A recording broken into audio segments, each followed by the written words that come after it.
Muling ipinagpatuloy ng Senate Committee on Foreign Relations ang kanilang pagdinig. Higit nga sa naging pag-aresto kay dating Pangulong Rodrigo Duterte. Pero kung noong nakaraang pagdinig ay wala ni isang gabinete ng Pangulo ang dumating. Ngayon, present muli sa investigasyon si Department of Justice Secretary Crispin Remulla, PNP Chief Romel Marbil, PNP CIDG Director Police Major General Nicolas Torre III at PCTC Lieutenant General Anthony Alcantara. Sa naging investigasyon, sinabi ni dating Supreme Court Associate Justice Adolfo Ascona Jr. na naniniwala siyang may naging paglabag sa karapatan ni Duterte dahil wala naman treaty o batas na pinagbasehan ang pag-aresto bagamat legal ang warrant of arrest mula sa International Criminal Court.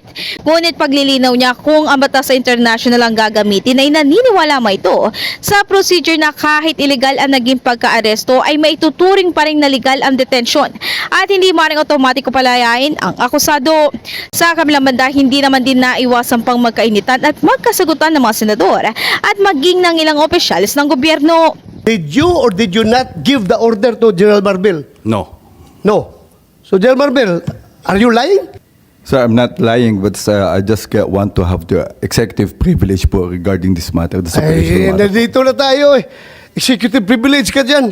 Bakit naging executive privilege? Kanina bigla? sinabi mo, PCTC ang nagbigay ng order. Ngayon, mag-executive privilege ka. Kung sino-sino na tinuro mo. That's why we didn't want to attend the last hearing because this is what we were expecting, ma'am. We didn't want to be bullied into a No, position. we're not bullying you, sir. Nobody's bullying. We're not I bullying think you, that sir. We're not bullying you, sir. you're trying to make people admit something that they will not admit.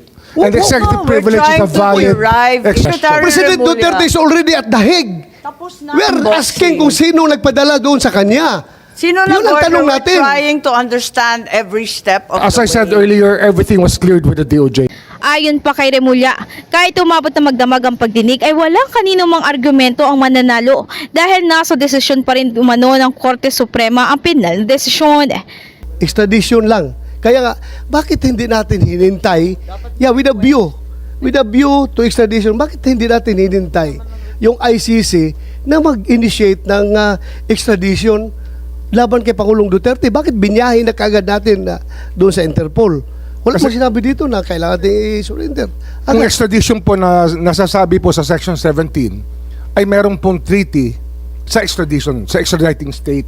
Kung ano, halimbawa, ang ICC tsaka ang Pilipinas, kung tayo po member ng ICC, kailangan po ng judicial proceedings. Hindi na po tayo member ng ICC eh. Kasi kung member po tayo ng ICC, nakakatulong sana kay President Duterte na hindi po siya ililipad. Siya po yung mismo nag-atras ng ating membership eh. Paulit-ulit namang iginiit ng Marcos at maging ni De La Rosa sa pagdinig na wala silang balak na ibuli ang mga naturang opisyalis dahil ang katotohanan lang sa likod ng pag-aresto sa dating Pangulo ang kanilang planong malaman.